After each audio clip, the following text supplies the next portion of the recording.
உலகமே மகரத்த பார்த்து தான் கண் திருஷ்டி படும். நான் தான் சொல்லிக்கிட்டே இருக்கேனே. யானைக்கு தாம்பழம் தெரியலன்ற மாரி மகரத்துக்கு தாம்பழம் தெரியல. தெரிஞ்ச மகரம் அவ்வளோதான். கோட்டையில தான் உட்காந்துருக்கும். அந்த மாரி மகர ராசிக்காரர்களை பொறுத்தவரைக்கும் இந்த தடவ நெறைய திருஷ்டி விழுவதற்கான வாய்ப்புகள் இருக்கு. மறக்காம இந்த வரவே உங்களுக்கே இருக்கு. இந்த வைகாசி மாசம் பௌர்ணமி வேற 30ஆம் தேதி, 31ஆம் தேதி வருது.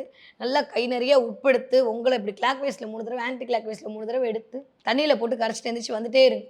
இல்லையா, நிலாவோடு கொஞ்சம் மூன் வாக் போங்க. விசாகத்தன்னைக்கு கேட்கக்கூடிய ஒவ்வொரு கோரிக்கைகளும் விரும்பியவாறே கொடுத்தே திருவார் முருகன். அதனால இந்த ஒரு நாள தவற விட்டுறாதீங்க. மகர ராசிக்காரர்களுக்கு ஃபென்டாஸ்டிக்கான டைம் பீரியட். ஏன்னா, செவ்வாய் என்று சொல்லக்கூடிய காரகத்துவம் தான் முருகனை இண்டிகேட் பண்றது. அதுவே ஆட்சி பலம் வாங்கி உட்காந்துருக்கு. இதுவரைக்கும் எனக்குன்னு ஒரு சொந்த வீடே இல்லன்னு தவிக்கிறவங்களுக்கு வீடு கிடைப்பதற்கான வாய்ப்பு.